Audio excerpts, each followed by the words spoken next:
스트로맨이라는 연구원이 교회를 다니는 청년 7,000명을 대상으로 당신이 하나님께 인정받으려면 무엇이 필요하다고 보십니까? 라고 설문조사에 응답자 60% 이상이 선한 생활에 힘쓰는 것이라고 대답하였습니다. 그리고 하나님이 참으로 만족할 수 있기를 원한다면 어떻게 사는 것이 좋습니까? 라는 질문에 응답자의 70% 이상이 최선을 다해야 합니다라고 대답했다고 합니다. 자, 이것은 무엇을 말하는 걸까요? 교회 안에 공로주의가 만연하고 있음을 의미하고 있습니다. 사람들은 무엇인가에 인정받기를 원합니다. 그런데 하나님께서는 이렇게 사람들께 인정받는 공로주의를 원하는 것이 아니라 오직 무엇으로 구원받는다고 하십니까? 오직 믿음으로 구원받는다고 말씀하고 있습니다. 그렇다면 하나님께서 인정하는 사람은 과연 어떠한 사람이겠습니까? 내가 죄인이라고 고백하는 사람입니다. 또 아무리 믿음이 좋아도 자랑하지 않는 사람입니다. 아무리 경건 생활을 힘써도 내세우지 않는 사람입니다. 헌신과 봉사를 해도 자랑하거나 내세우지 않는 사람입니다. 오직 믿음으로 예수님을 붙드는 자를 하나님께서는 받으십니다. 자, 오늘 본문 말씀을 보면 하나님의 나라에 들어갈 자, 이 한 가지 분명한 주제를 놓고 연속적으로 말씀하고 있습니다. 우리는 자칭 우리 스스로도 하나님 나라의 백성이라고 말합니다. 하나님께서는 우리에게 영생의 삶을 주시기 위해 예수 그리스도를 이 땅에 보내셔서 우리를 죄악 가운데 구원하시고 우리의 생명을 구원하셨습니다. 그리고 하나님께서 정하신 때가 되면 우리는 하나님의 나라에서 다시 만나게 될 것입니다. 자, 그래서 하나님을 믿는 성도라면 누구나 하나님의 나라에 들어가기를 원합니다. 그렇다면 하나님께서 원하시는 그 하나님의 나라에 들어갈 사람은 어떤 사람이겠습니까? 오늘 말씀의 핵심입니다. 바로 좁은 문으로 들어가기를 힘쓰는 사람입니다. 오늘 본문 13장 24절 말씀입니다. 다 같이 한번 읽어보겠습니다. 시작. 좁은 문으로 들어가기를 힘쓰라. 내가 너희에게 이르노니 들어가기를 구하여도 못하는 자가 많으니라. 하나님 나라에 들어가고자 하는 사람은 너무나도 많습니다. 그러나 그 나라에 초대받는 자는 적다라고 주님께서는 오늘 본문을 통해 말씀하고 있습니다. 좁은 문을 통과하는 것은 단순히 원하는 것만이 아닌 특별한 노력의 열매가 필요함을 주님께서는 알게 하십니다. 우리의 삶을 한번 뒤돌아보겠습니다. 내가 과연 하나님께서 원하시는 그 좁은 문을 통과할 수 있는 삶을 살아가고 있는지. 누구나 구원받기를 원합니다. 교회를 다니는 성도라면 누구나 구원받고 하나님의 나라에 들어가기를 원합니다. 하지만 그에 따른 결단과 행동이 필요하다고 오늘 말씀하고 있는 것입니다. 스스로 절제하고자 하는 마음과 인내하고자 하는 마음이 있어야 하고 늘 쉼없는 기도 생활과 경건한 믿음 생활 그리고 온전한 거룩한 삶을 나의 삶 속에서 살아가야 한다는 것입니다.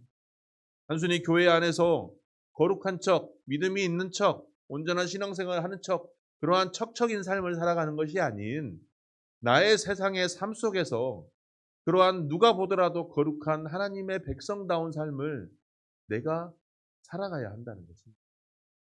그래서 사도 바울은 빌립보서 2장 12절 말씀에 두렵고 떨리는 마음으로 구원을 이루라라고 말하고 있습니다. 하나님의 거룩한 뜻을 행하기 위해서 하나님의 뜻을 혹시나 내가 거스르지 않는가 혹여나 하나님의 뜻에 온전한 반응을 일으키기 위해서 나의 삶을 어떻게 받아들여야 할지 내 삶을 어떻게 살아야 할지 그렇게 두렵고 떨리는 마음으로 내 삶을 살아가야 한다는 것입니다. 그것이 바로 하나님께서 원하시는 참 신앙을 지켜내 가는 것입니다. 하나님께서는 아무리 애를 써도 하나님의 나라에 들어가지 못할 사람이 많을 것이다 라고 말씀하고 있습니다. 본문 24절, 25절 말씀을 다시 한번 읽어보겠습니다. 시작. 좁은 문으로 들어가기를 힘쓰라. 내가 너희에게 이르노니 들어가기를 구하여도 못하는 자가 많으리라. 집주인이 일어나 문을 한번 닫은 후에 너희가 밖에 서서 문을 두드리며 주여 열어주소서 하면 그가 대답하여 이르되 나는 너희가 어디에서 온 자인지 알지 못하노라 하리니. 많은 사람들이 교회를 다니고 결국 마지막은 하나님 나라에 구원받기를 원합니다. 그러나 구원을 바라고 원하지만 잘못된 방법의 헛된 노력들, 헛된 시도들을 하고 있음이 얼마나 많은지 모릅니다. 하나님의 구원 방법인 예수 그리스도를 떠나서 나의 공로로, 나의 노력으로, 나의 삶으로 이러한 헛된 수고로 구원을 추구한다면 이는 결코 구원이 이루어질 수 없다라고 오늘 말씀을 통해서 분명하게 알 수 있는 것입니다. 1년 52주 예배를 빠지지 않으면 구원받을 수 있나요? 성경을 100만 번 읽으면 구원받을 수 있습니까? 아니면 전도를 100명 하면 구원받을 수 있습니까? 우리의 구원의 단 한 가지 요소는 무엇입니까? 오직 믿음입니다. 그 믿음이 무엇입니까? 바로 예수님께서 나를 위해 십자가 지셨고 그 예수님이 3일 만에 부활하셔서 하나님 나라에 오르셨고 성령님께서 나를 도와주셔서 다시 예수님께서 이 땅에 오실 것이라는 하나님이 오직 유일신이라는 것을 내가 믿고 섬기는 자, 이것이 온전한 믿음이라는 것입니다. 하지만 그러한 것이 아닌 오직 나의 삶의 공로로 인하여 하나님 나라에 들어가기를 원한다면 하나님께서는 결코 그런 자를 하나님의 나라에 들여보내지 않으신다는 것입니다. 구원의 떨을 놓치고 주인에 의해 닫혀진 문 앞에 서 있는 어리석은 자가 된다는 것입니다. 그 어리석은 자가 문을 두드릴 때 주인인 하나님께서 뭐라고 말씀하신다고 하십니까? 나는 너희를 알지 못했다라고 말씀하십니다. 이 얼마나 무서운 말씀입니까? 1년 52주 열심히 교회를 다니고 열심히 신앙생활을 했다고 하지만 하나님께서 나는 너를 알지 못한다라고 대답하신다면 얼마나 불쌍하고 어리석은 인간이라는 것이겠습니까? 구원의 주권은 사람의 선한 행함의 기준이 아니라 오직 하나님의 기준에 의해 결정됩니다.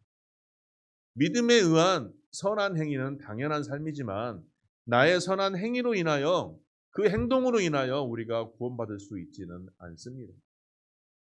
인간의 스스로 노력이나 공로를 하나님께서는 원하지 않습니다. 진정 하나님께 선택받고 인정받고자 하는 삶을 살아가려면 하나님께서 원하시는 삶을 살아가야 한다는 것입니다. 하나님께서 원하시는 삶이 무엇입니까? 바로 예수 그리스도를 통한 예수 그리스도의 십자가 은혜를 통한 그러한 삶을 살아가야 한다는 것입니다. 심판 때 어떤 사람은 하나님의 잔치 가운데 먹고 마시는 손님으로 초청받습니다. 또 다른 사람은 문 앞에 닫혀져 그 문을 향하여 문을 열어달라고 외치는 사람으로 남겨집니다. 또한 길거리에서 주께서 가르쳤다라고 오늘 말씀을 하고 있습니다. 하지만 이의 대답은 무엇입니까? 어디서 왔는지 알지 못한다라고 말씀하고 있습니다. 이처럼 구원에는 외적인 조건은 필요가 없습니다.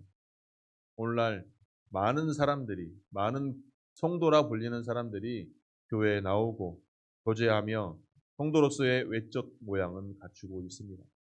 하지만 그러한 외적 모양으로 결코 구원을 이룰 수 없습니다. 진정한 구원을 이룰 수 있는 자는 형식적으로 하나님을 섬기는 자가 아니라 오직 진실한 믿음을 가지고 하나님과 더불어 깊은 교제를 하는 사람인 것입니다. 온 마음과 뜻을 정성을 다하여 하나님을 섬기고 진실한 마음으로 교제하는 자가 하나님의 나라에 들어갈 수 있다는 것입니다. 사랑하는 성도 여러분, 구약 시대에는 내 행함의 율법적인 행함만 지키면 되었습니다. 하지만 예수님께서 이 땅에 오시고 나서 그 율법을 완성하셨다고 하십니다. 그 완성이라는 의미는 내 심령에, 내 심중의 생각까지도 하나님 앞에 하나님의 영광을 거스르지 않는 삶을 살아가는 것입니다. 내 생각마저도 하나님께서 기뻐하시는 생각이 되어야 한다는 것입니다. 마음으로 짓는 죄까지도 하나님께서는 죄로 인정하신다는 것입니다. 그러한 사람이 이 땅에서 아무리 높은 대접을 받는다 할지라도 그때 가서 아무런 대우도 받지 못한다라고 말씀하고 있는 것입니다. 29절과 30절 말씀입니다. 다 같이 한번 읽겠습니다. 시작. 사람들이 동서남북으로부터 와서 하나님의 나라 잔치에 참여하리니 보라, 나중된 자로서 먼저 될 자도 있고 먼저 될 자로서 나중될 자도 있느니라. 세상에서의 명예와 권력, 지위, 또 내가 가질 수 있는 모든 것들을 가진다 할지라도 그것이 결코 하나님의 나라와 결코 비교할 수는 없습니다. 견줄 수는 없습니다. 주님께서는 교만과 불신의 유대인은 구원받지 못하지만 겸손하고 회개하고 믿음을 소유한다면 이방인일지라도 하나님의 나라에 들어갈 수 있다라고 말씀하십니다. 하나님의 나라가 열릴 때 우리에게도 하나님께서는 기회를 허락하셨습니다. 유대인들 잔치뿐만이 아니라 동서남북 하나님의 구원받은 모든 사람들이 잔치에 참여할 것이라고 말씀하고 있습니다. 세상의 인간적인 시각에서는 특별한 자들만 구원받을 것이라고 생각하겠지만 결코 그렇지 않습니다. 세상에서 힘있고 인정받는 사람들에게만 구원이 주어지는 것이 아닙니다. 오히려 낮고 작고 약한 사람들에게 하늘의 문은 열려 있습니다. 오직 조건은 인간의 기준이 아닌 하나님의 기준에 합당한 자. 그래서 그 합당한 자들이 하나님의 잔치에 참여하는 것입니다. 귀한 특별한 행사에 가면 초대받는 손님들은 자리가 정해져 있습니다. 특별한 기준을 갖고 선별되어서 각각 서로 다른 대접을 받게 됩니다. 어떠한 행위의 대상으로 보상을 받는 이러한 대접이 어떤 사람은 불합리하다라고 할 수도 있습니다. 하지만 이렇게 구분되는 것은 어찌 보면 공정할 수 있습니다. 이것은 하나님의 나라에서도 마찬가지입니다. 하나님께서 정하신 특별한 기준에 따라 하나님의 나라에서 사람들은 서로 다른 대접을 받게 될 것입니다. 우리 인간적인 시선으로는 바라볼 수 없지만 하나님께서는 오직 정확하게 채점하십니다. 하나님께서 올바로 채점하시고 평가하셔서 각기 다른 모습으로 각기 다른 대접을 받을 수 있다는 것입니다. 그렇다면 우리가 원하는 대접은 무엇입니까? 하나님의 나라에서 온전한 영광된 삶을 살아가기 위해서 이 땅의 삶을 어떻게 살아가야 하겠습니까? 내가 이 땅에서 대접받고 인정받기를 원한다면 저 하나님의 나라에 들어가지도 못할 수 있습니다. 하지만 내가 이 땅에서 예수 그리스도의 향기를 나타내는 삶을 살아간다면 하나님께서 저 영원한 하나님의 나라에서 영광된 자리에 우리를 앉혀주실 것입니다. 마가복음 10장 45절 말씀입니다. 인자가 온 것은 섬김을 받으려 함이 아니라 도리어 섬기려 하고 자기 목숨을 많은 사람의 대속물로 주려 함이니라. 우리가 살아가는 이 땅 가운데 낮은 자의 삶을 살아가시기 바랍니다. 우리가 살아가는 이 땅 가운데 예수 그리스도를 통해 예수 그리스도의 십자가의 은혜로 빚진 자의 삶을 살아가시기 바랍니다. 내가 빚진 자라면, 낮은 자라면 섬길 수밖에 없음을 우리가 기억해야 하는 것입니다. 내가 지닌 위치나 소유나 입장을 내세워 다른 사람 위에 군림하려고 하는 것이 아닌 오히려 그들을 위해서 섬기고 그들을 위해 기도하고 그들을 위해 울어줄 수 있는 우리가 되기를 소망합니다. 그래서 낮추고 섬길 때 우리 안에 더 예수 그리스도의 은혜가 넘치기를 소망합니다. 하나님의 나라는 열려 있습니다. 그래서 그 하나님의 나라가 예정하신 때가 되면 그 문은 닫힙니다. 많은 사람들이 자신이 들어갈 때까지 문이 열려 있기를 원하지만 하나님께서 기다리신 하나님의 백성이 모두 도착하면 하늘의 문은 닫힐 것입니다.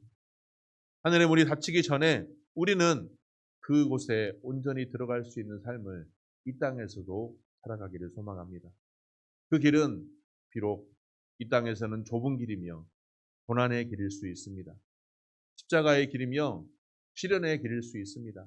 하지만 저 영원한 하나님의 나라를 바라보며 천국 소망 가운데 이 땅의 좁은 길이라 할지라도 고난의 길이라 할지라도 시련의 길이라 할지라도 감당하며 묵묵하게 걸어갈 수 있는 저와 여러분들이 되기를 소망합니다.